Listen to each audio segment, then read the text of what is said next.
you have a practice or are you running a business? Valuation is the ultimate KPI.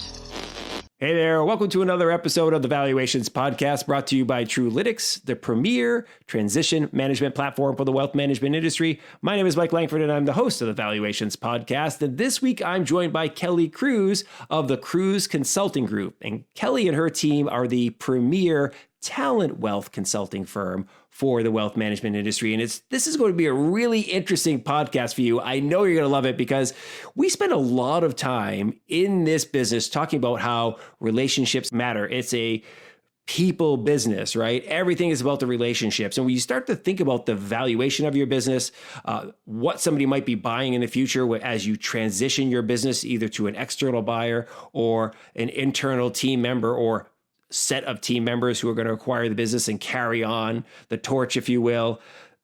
Those people matter to the viability of the business, right? Not just their intellectual firepower, but their relationships, their style, the things that they bring to the table. Because, at the end of the day, that's what people are buying. They're buying the relationships you have with your clients.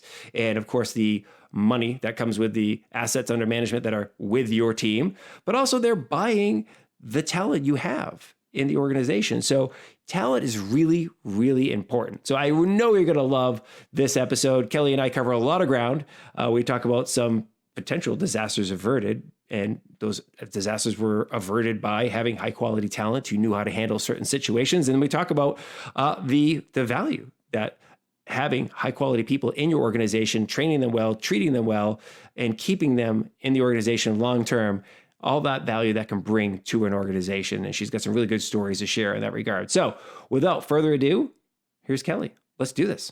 Well, hello, Kelli. Thank you so very much for taking time out of your busy schedule to join us for the podcast. It's a pleasure to have you. I've been really looking forward to having you on the show for about a month or so now since we first started chatting. And Carla introduced us. I'm like, oh, she's going to be wonderful for the show because this is an area of the business that you focus on is something that's near and dear to my heart as well. And it's that, as you referred to it, it's that human capital element of the business. And I'm really excited to dive into everything about that and from your perspective and why you think it's so valuable. So thanks for joining us. Thank you, Mike, so much. I'm excited to have the conversation today. It's going to be great. So I like to do like a little bit of an IMDb, as I called it. And it's funny, before we clicked the record button, we were chatting a little bit about Game of Thrones, right? And if you're like me, when you watch Game of Thrones, and which was the finale was last night, when you watch Game of Thrones or other movies, you inevitably pull up your iPhone or whatever, and you're looking at IMDb, like, who's that guy or who's that lady? What else has she or he been in? That type of stuff. You're looking through their history, right? And I kind of look at this intro part of like, let's go through your IMDb and talk a little bit about like how you came to found the Cruz Consulting Group, what inspired you to do it, and what were some of the stops along the way. So why don't we kick off there? So Sure. How'd you get here, Kelli? Absolutely. And I use the app and yes, big Game of Thrones fan and disappointed on the last episode. We can talk about that later. We can do a whole nother podcast on Game of Thrones. Exactly. I started out really in human resources management. And so I'm going to call it human resources management and then how I transitioned into human capital or talent wealth management. And so my background is very traditional HR. And I did that at Wells Fargo and had a great career there. My last role was managing HR on the private client services side for about 5,000 employees. And I had 35 HR generalists reporting into me. So I feel like one of the things that differentiates my perspective on the industry is that I have this really deep-rooted background and knowledge of talent management. And so I come at my solutions and the perspective I have on the industry really from that background. And from there, I actually went to work for Schwab Advisor Services. And that's when I first got a very up close and personal glimpse at the independent registered investment advisor. And so that I was not in an HR role at Schwab. I was developing practice management solutions for advisors, and specifically they hired me to develop a human capital offering. So from there, I kind of expanded. I was responsible for their student education, bridging, if you will, students that are in PFP, personal financial planning programs, to the industry. And some other work that I did there. Got kind of interested in research. So I worked on the first benchmark study that Schwab did with their clients, and decided to go to work for Investment News, big publication for our industry, and start up their research group. They had purchased the Moss Adams research studies. And so I took that over and ran that for about 3.5 years, started doing some consulting. I had done some consulting with advisors at Schwab and decided to start my own consulting practice. So sometimes how I describe it is that I always knew that I wanted to do consulting, somewhere down the line in my career. And I feel like the move from Schwab to Investment News, which was a much smaller organization, was a little bit of breaking away before I launched into, being completely independent and owning my own practice. So the other perspective I do bring to my clients is understanding some of the challenges they have running a small business, because I run a small business myself. And I'm doing the work that I love. Realized, a career goal, which was to do the consulting, and feel really, really fortunate every day to be able to work with this industry. I believe in what,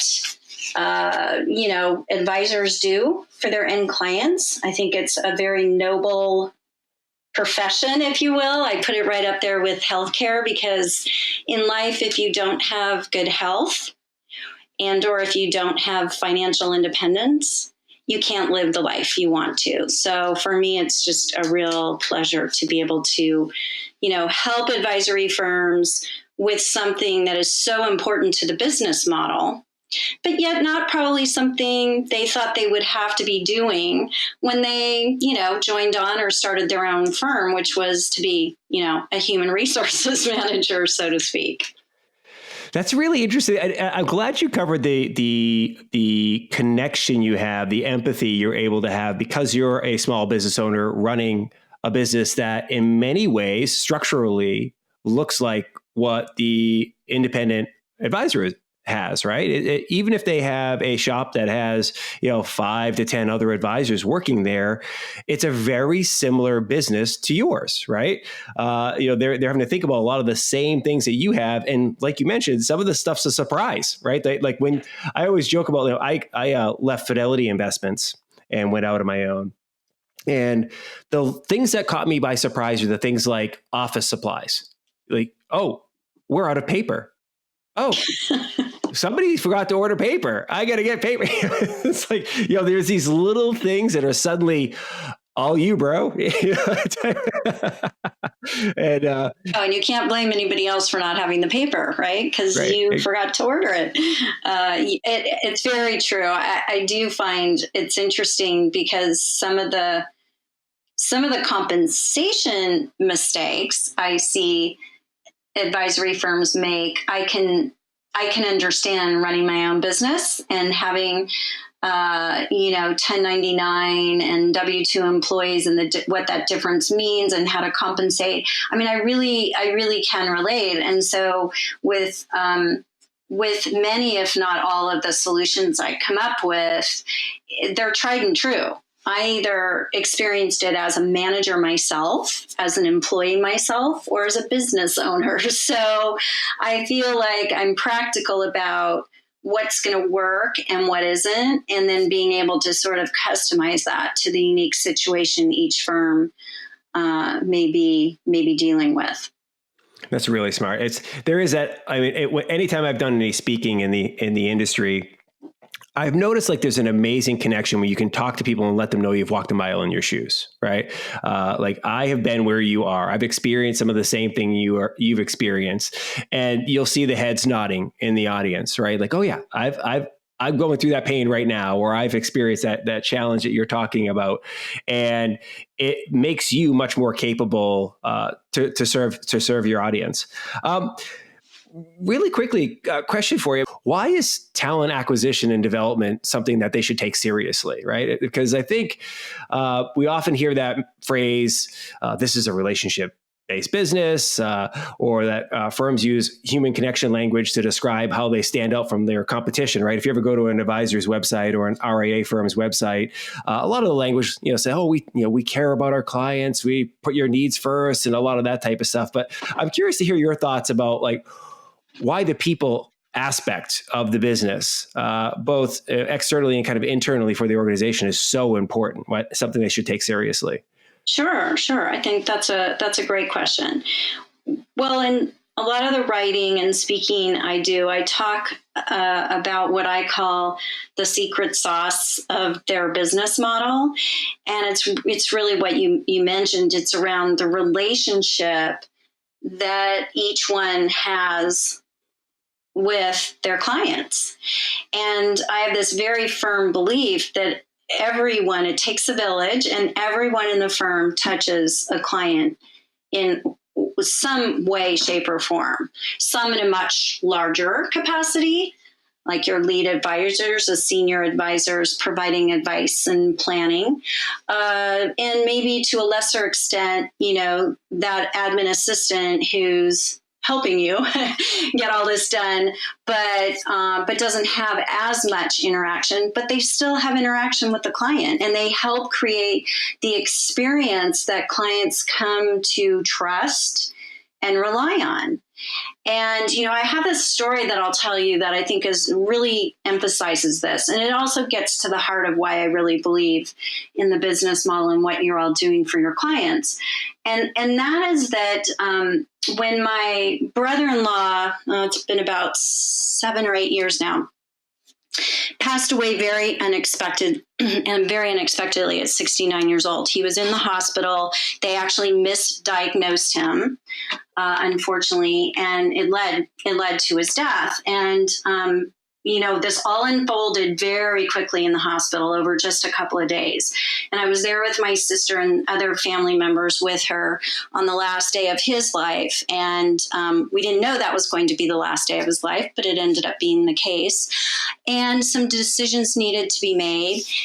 And when he finally did pass that day, she turned to me and she said, I need you to call Rich. Now, I happen to know who Rich is, I should say. And Rich was a family friend and their financial advisor.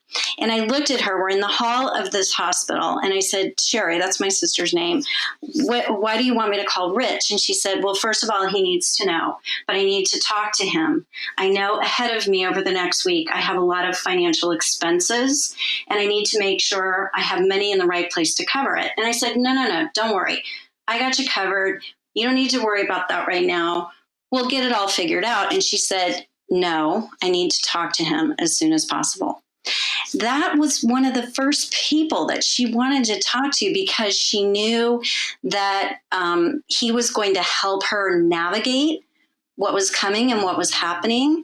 And my sister's a very fiercely independent person, still is. And it wasn't that she worried necessarily that she didn't have the money, because she knew it was somewhere in the different accounts that they had, but she just needed that sense of security. And that's part of her extended family, are the people that work at that firm that have worked with them for years. She also, separately from her husband, had a relationship with the advisor and the folks there. So I tell that story because you're who people turn to, and every person in the firm creates that relationship that to me is really the secret sauce. People don't want to just talk to anybody when they're talking to you about their financial issues, about their financial needs in these kind of life moments that are really quite significant, obviously. And having that trusted advisor makes a big difference. And it isn't just the advisor, it's the person answering the phone, it's the person doing the scheduling. So for me, it just is super important to make sure that your approach to the people in your firm, I call them your most important asset, because it's really at the heart of the business model. That is an incredibly powerful story. I mean, and I imagine that resonates incredibly well with anyone that you share it with. What's interesting to me, you mentioned a couple of times, and kind of teeing that up, that that the person who answers the phone, the executive assistant, however you want to refer to that person, is important in this chain. Well, in this situation, that person, if they were underdeveloped and didn't show the right amount of empathy and didn't make this an extreme priority on the advisor's calendar, that, hey, one of their clients is calling and they have an emergency in their family, this needs to get put to the top of your agenda today, that you talk to her, that's a real easy way to lose the trust of a client, even though you, the advisor, may have done nothing wrong, right? It's that person you had in your organization fumbled the football, if you will, for a sports analogy there. And to me, that's a real easy way of teeing up. Like, this is really important. The people that you put in your business are just as valuable to the business as you are, and the actual the assets under management that you have in the business. And you're absolutely right. In this case, I got her name is LaDonna. I got her and spoke to her and explained the situation. She was extremely upset also because she knew my brother-in-law, and I went back to my sister and I said, I spoke to her and she'll get a message to Rich as soon as possible. And she had all this confidence. She's like, oh, that's great. I know her. She'll track him down. To your exact point, it was like, okay, he didn't answer the phone, but the person that did, she had the utmost confidence in as well. And again, getting back to, well, okay, so why is this so important? In my past career, I worked for a products company. I worked for the Clorox company, and people are very important there. But a lot of the technology and the resource and the investment were in, frankly, when I was there anyway, the plastic that went into the bottle of bleach and making it recyclable and some other things. And the people component, although was important, it wasn't the main primary asset. It was the bleach and the formula for the bleach and the bottle and all the other product lines that they had. And so that's the distinction that I see in my mind is in this business, in the advisory business, largely what you do is being delivered by the relationship you have with your clients. That's fantastic. Well, keenly aware anytime I bring somebody on who's a consultant or service provider to the industry that I don't want them to give away their secret sauce, right?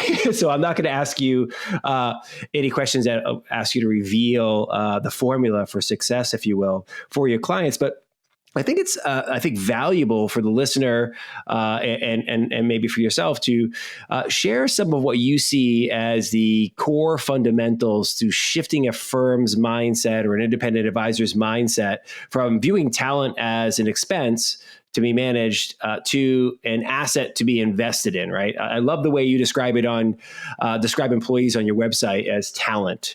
I also love that you have a mission of getting firms to view their talent as a priceless asset. So I think it'd be really kind of fun to dive in on that and explore a couple of maybe high-level fundamentals of what you think are really key to helping somebody create a genuine mind shift in their approach. Right. Absolutely. Well, there's no doubt in looking at the P&L of an advisory firm, the largest expense are your people, your compensation, benefits, all of that. And so maximizing that investment, I guess, is one of the ways that I look at it, makes good logical sense.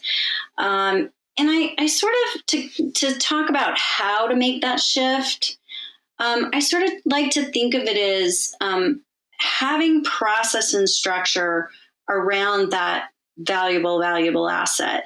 Almost in some cases too, the financial planning process or your investment process, there are steps to it. There are procedures, there's checklists, there's follow-up.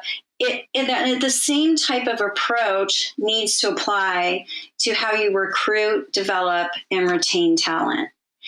And I feel that's kind of the shift, is that the shift is creating this structure, which in most firms is lacking for good reason. Started off with just a few people, grew over time, added a few more. The next thing you know, you wake up and you've got 6, 8, 10 employees, and now it's gotten a little bit more confusing and challenging to manage. So the idea of having more structure and process in place is also super fundamental to building a practice or a business that's actually transferable and has monetary value. And so this is the other piece to it, is that waking up and realizing, wow, there's really a business here. The more structured, the more process and procedures you have in place, the more value you create for your clients and actually for this business that you've created or you're involved in or a partner in. And so I think it's this idea of structure and process that doesn't come intuitively. It does when we're talking about financial planning. It does when we're talking about investment management. But when we're talking about the people side of it, I don't think that's quite as intuitive necessarily. I don't typically run into firms that view their people, exactly as an expense and wanting to cut corners around that, or, it's very rare I ever get a call where somebody's like, okay, I'm paying my people too much. I don't want to pay them this much. Right. It's more from the mindset of, I want to make sure I'm paying people competitively and I don't lose them because they're that valuable to me. So I think in our industry, firms get it. They understand it. It's just, how do you structure it? How do you put all that process in place? Really, really smart. Where are some of the areas that you've seen RIAs and broker-dealers struggle the most? And kind of by extension, the broker-dealers who are interacting with some of these RIA firms that are custodying their assets there. You mentioned that talent costs are always at the top, at the largest expense line item, and that the owner's usually looking to maximize the ROI on that, right? They're looking to get a lot out of their talent. They to your point, they're not looking to cut corners. They're looking to make sure that it's the most vibrant relationship possible. Where are some of the areas that you see them struggling the most? Yeah, great question. And I do work with, RIAs, hybrids. I do have clients that are part of a broker-dealer network. So, these things do cross all those different, if we want to think of them almost as different business models, sure, or business structures. So I think the key is, it really relies around, when it comes to compensation, that is typically why someone will pick up the phone and reach out. It's right now, I would say, compensation and career track development, which we'll talk a little bit more about as well. And so those are the areas that I think they are struggling the most with. Around compensation, it gets back to this kind of concept of structure. And what I mean by that is, firms have kind of, the comp structures evolved over time for maybe where they came from before, or, trying to keep it simple. And over time it's become more complicated, but it's sort of evolved. And across the board, what I seem to see missing is just a real transparency and clearly articulating why the people are being paid what they're being paid today, and what the opportunity is to make more money as their career progresses or they take on additional responsibility. And I think the millennials, who are obviously making up the majority of the new entrants into the workforce, and by the same token, advisory firms, there's much more of a need and desire to understand how that progression is going to look, and wanting more of things clearly articulated and spelled out for them. And for a lot of firms, that's not something that has evolved. I mean, they've sort of just kind of made it up as they go along. And Right. so that's the struggle now is, and I think for a lot of folks, on the media and whatnot, everybody wants to blame everything on millennials, right? Oh, it's those darn millennials. Well, I actually defend them because I think what they're asking for is very reasonable. They want to understand why they're being comped the way they are, what their job and responsibilities are, how they're going to be evaluated, and what's going to move them forward in their career. And the emphasis on career and title equates to compensation. So being really clear and transparent and being able to explain, okay, well, this is why you're where you are today. And this is, how we move someone or progress their compensation higher is really critical. And I think that's where most firms struggle, is being able to really articulate why they're paying where they are, and more importantly, how people make more money. That's a really insightful observation and something that you discovered there, because if most of these cases, these businesses are relatively small, and the firm probably hasn't hired that many people, right, over the course of their existence. They gradually grow organically, and they're adding one person here, another person here, and then historically in this industry, people kind of stick, right? They stay for a while. They're not hopping from one firm to another firm super quickly, as you might see in other industries. And so kind of as an extension of, or as a byproduct of that, there's an experience gap.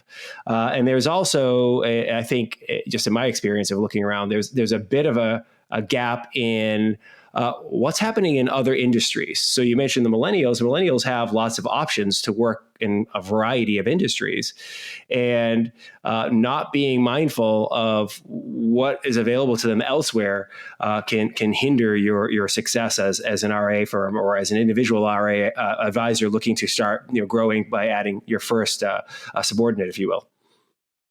Absolutely. And one of the things that I'm hearing a lot is connected to that is, it's this compensation and then very quickly want to go to career track. Mm-hmm. And trying to, what they're doing is they're trying to explain their current compensation structure by, well, but you can make more money and then here's the career track. And although I intellectually understand that approach or argument, if you will, people want to know why they're making what they're making today and how what is this based on as a baseline of where am I going? But I think what I'm seeing right now is this effort to want to say, well, over time you can make X. And well, then you back yourself into a corner over how much time, Mm-hmm. what are all the different boxes you need to check for someone to advance and progress in their career. And what about the person that doesn't want to be you? What about the person that's really satisfied being an awesome client service admin or a really awesome paraplanner who doesn't want to run the firm one day? We still need to be able to help them understand compensation and what their opportunities are. So that to me seems to be the biggest struggle right now. That and, how to deal with millennials, which I just feel is kind of a silly, a silly complaint in a way. And because again, it just, for me, gets back to, well, you just need to have some structure and you need to be able to guide and provide, I call it just-in-time feedback. Sure. Millennials aren't going to wait until the end of the year to find out they didn't do something well in February. Right. That just isn't going to work. Well, and it's really interesting to say that because, the average age of an advisor now is 55 years old. Or half of all advisors are 55 plus.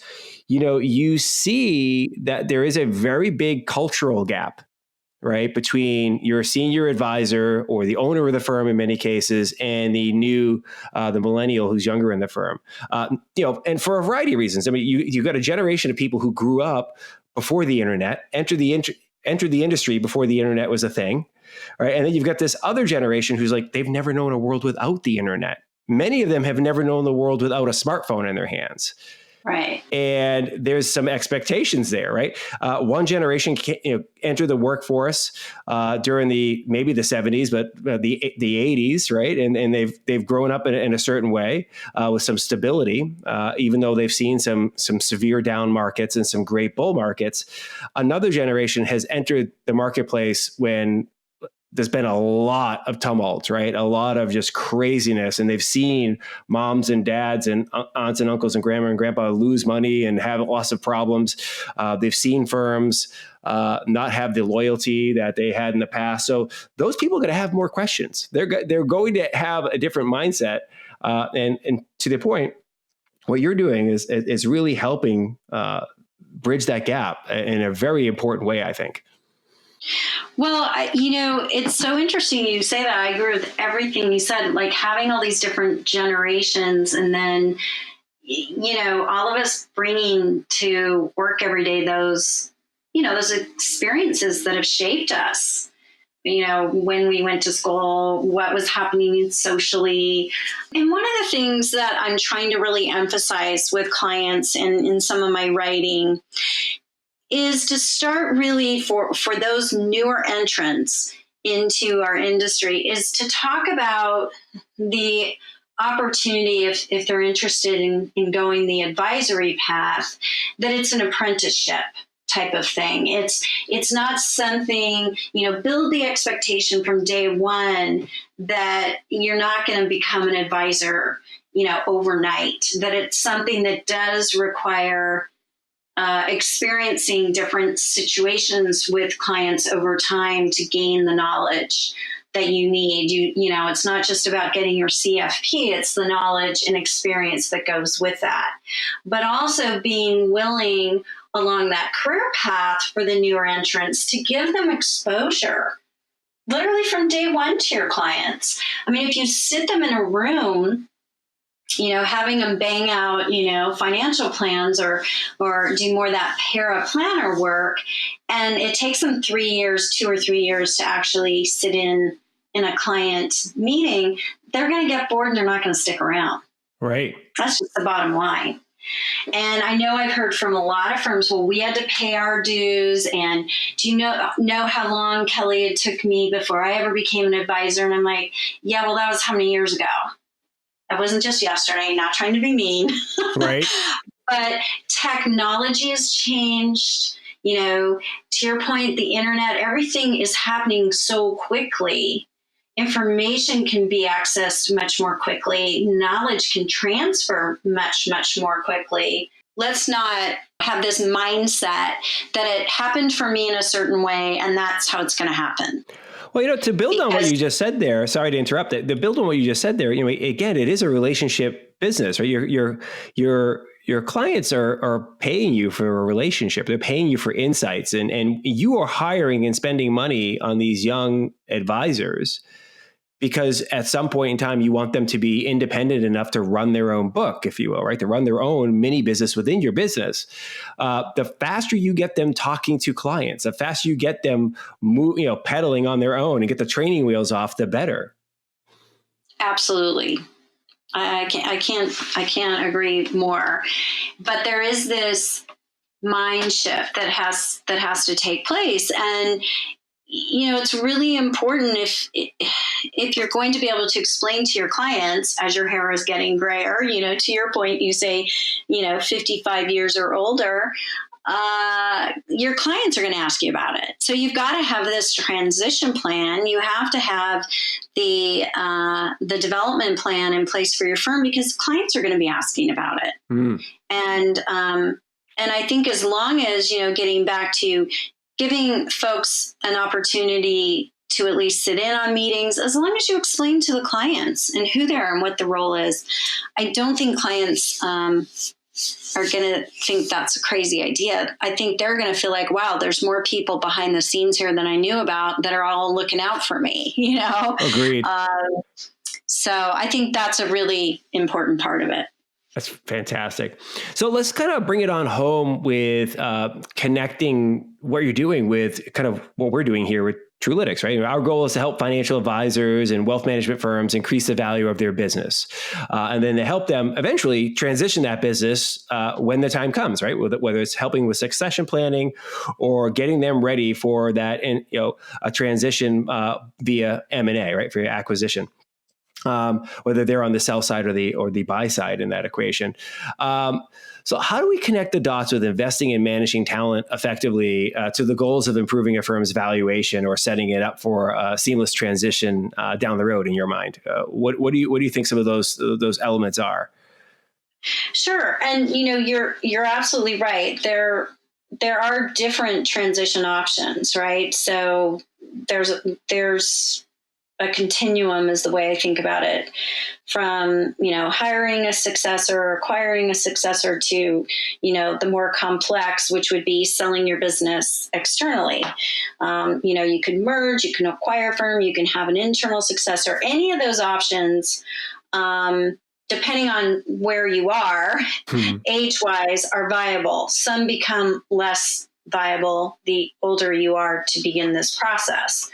And so I think for all of them, back to this, your most important asset, your people, having the structure around recruiting, how you go about recruiting, who you bring into the firm, how you create a role definition around formalizing job descriptions, having goals and objectives and measuring people's performance on an ongoing basis, how that ties, what we talked about earlier, how that ties to compensation and opportunity to grow if you have an incentive plan. So paying some variable comp on top of base salary. Being able to really have that structured and articulated as a way to create career tracks and to recruit and retain people in. All of that structure is going to help you, regardless of which transition option you decide to pursue. And all of it is going to help in the valuation of the firm. Now, I'm not a valuation expert, which is what makes this a nice partner podcast.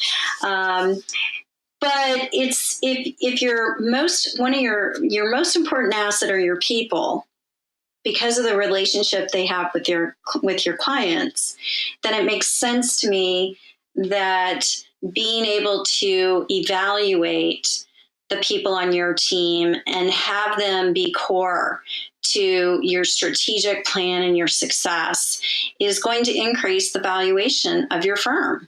I have a client right now who is looking to sell externally. It wasn't his first choice. His first choice was to go down the track of internal successors. That did not work out.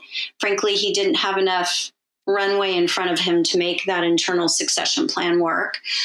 But the most important thing for the firm that is going to be acquiring his business is to sit down with the employees. They want to retain all of them.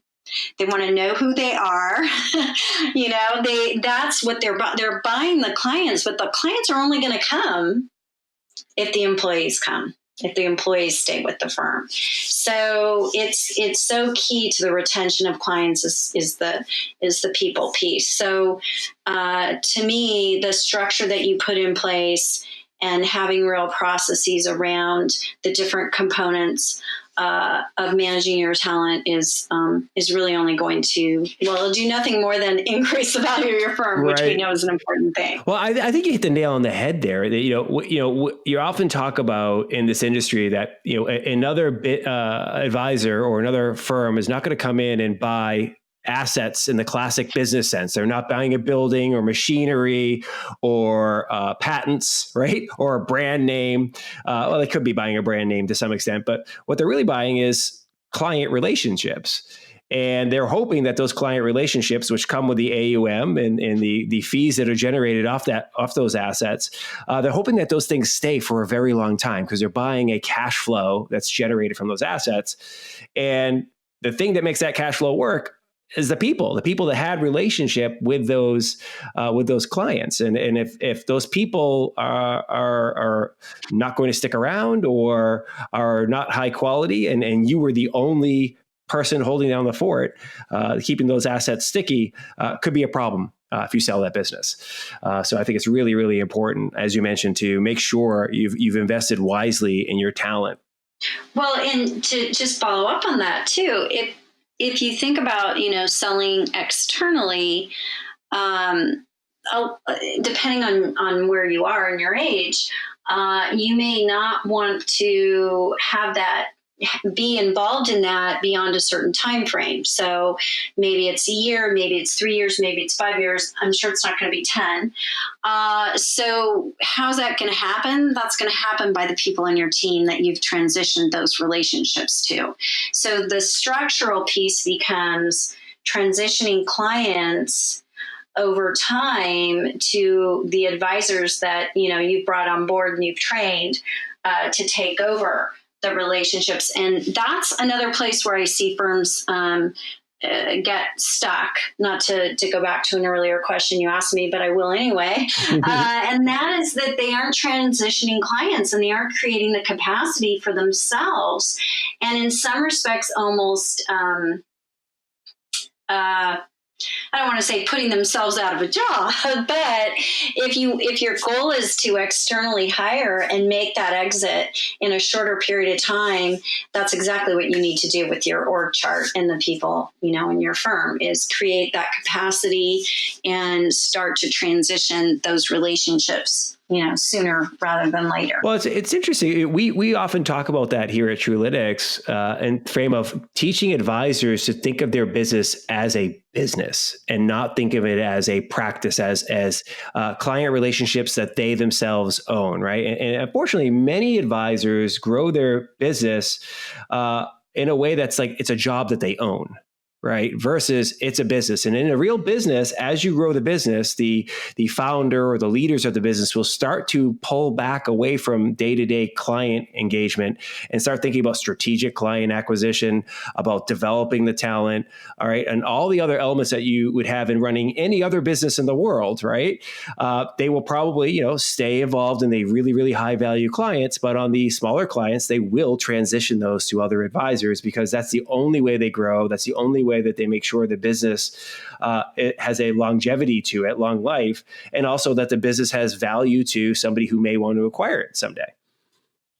Exactly. And that's why when you think about career tracks and progression, it's like, well, number of clients, things like, okay, transitioning those clients from one advisor to another, and really having a clear path laid out for how that's going to happen. I mean, that's a really a very important aspect, because if you've got an advisor who has way too many clients, and I don't know, it depends on the firm and the business model, but that's going to be, I guess, a red flag potentially if you are looking to find an external buyer, because it will suggest you haven't really institutionalized your processes, right, which takes away from the value of your firm. I agree wholeheartedly. One of the things you mentioned earlier, you mentioned older advisors, and kind of sometimes it could be a scenario where they're too late for a certain type of succession or transition planning. What are some of the things that you recommend to an older advisor who's like, oh, I think I want to retire in the next couple of years. What do? I really haven't put anything into a place. What are some of the things that you might say to, number one, help them recognize that maybe they're resisting retiring, right? But the reality is you will retire whether you like it or not, right? Like, I know. You'll do so voluntarily, or Father Time will tell you it's time, right?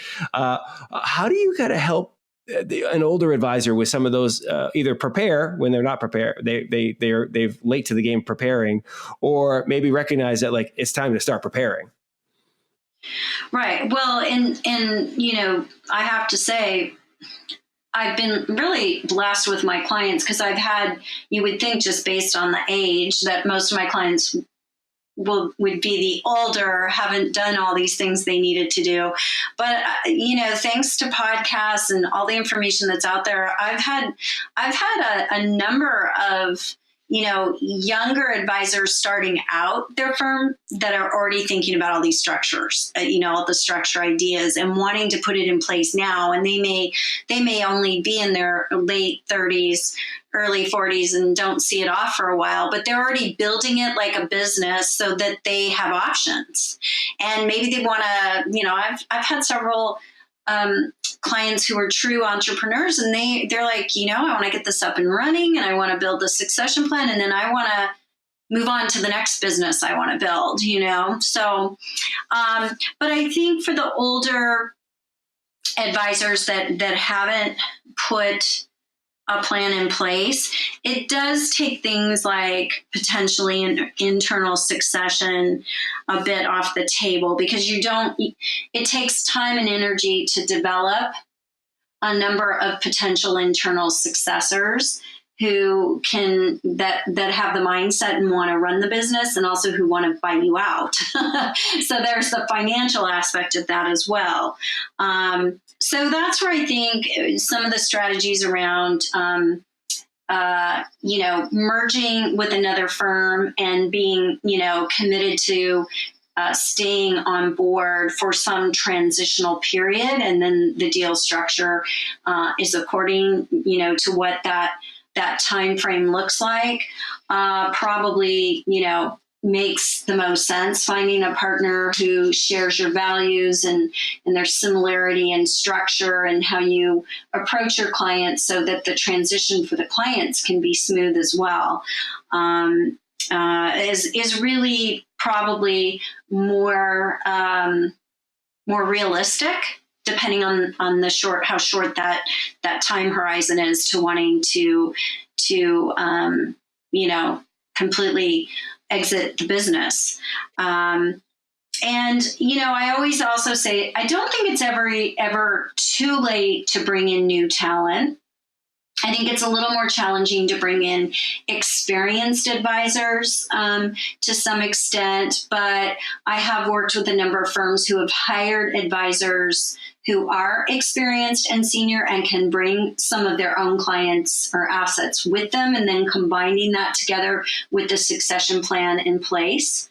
And again, maybe it's a 5-year time horizon, but that's certainly much better than, not having any kind of a plan and then letting life take over. Right. Life takes over as your plan, as you say.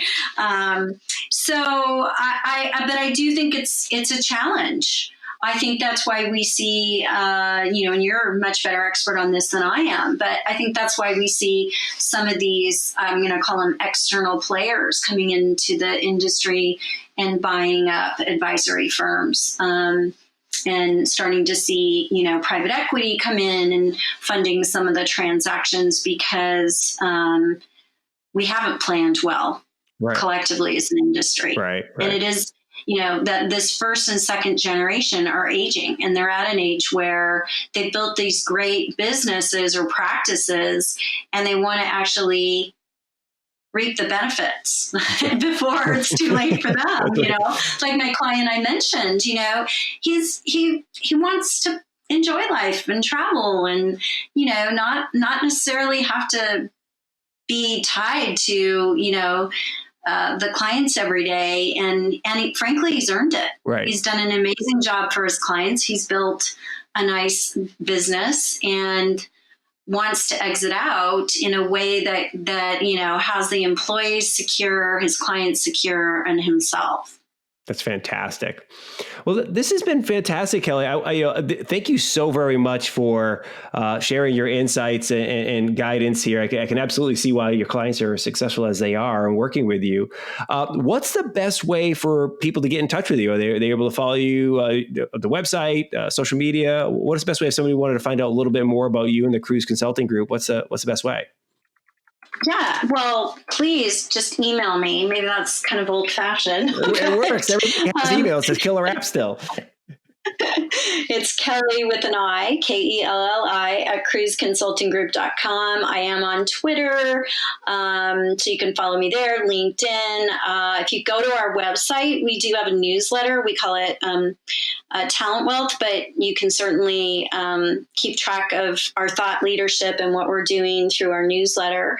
And just reach out to me. I love talking to folks. If I can squeeze you in, if you've got a question you want to ask, I love to hear what's on the minds of folks. And you don't have to, it doesn't necessarily have to be a consulting gig, meaning, if I can do it back and forth on email or we do a quick call, I'm happy to help. I like to hear what's on people's minds because, I'm a constant learner. So that's how I learn and keep myself updated as well. Perfect. This has been fantastic. Well, thank you so very much, Kelli. I hope lots of business come your way. And thank you again for joining us on the show. Thanks so much, Mike. It was a pleasure. All right. A huge thanks to Kelli Cruz once again for joining us on the show today. I know I got a lot out of this episode and the wisdom that she shared from her experience in the industry. Hopefully you did as well. Hopefully you can apply some of the things you learned and increase the talent assets under management value that you have there, that talent wealth that you're building up in your business. And then, of course, hopefully that increases the valuation of your business. And at some point in time, when you're ready, helps you be better set up for a transition of your business, whether that's selling the business to an external buyer or planning for succession for internal transition to those team members that you've been developing, that talent wealth you have in-house. As always, please do like and share this podcast with others. That's my one little ask, right? Share it with one colleague. Send them a little email, go, hey, you got to check out this podcast, Valuations Podcast by Truelytics. Getting a lot out of it. Check it out. Make sure you like the podcast on social media, LinkedIn, Twitter, Facebook, if you like. And then, of course, head on over to iTunes and SoundCloud and so forth to make sure you've subscribed and click the little like button as well there and help other people discover the podcast. And as always, send your questions in. If you have questions for us or you have topics you'd like to see us cover, send those into valuations@truelytics.com and we'll be sure to get back to you. Okay?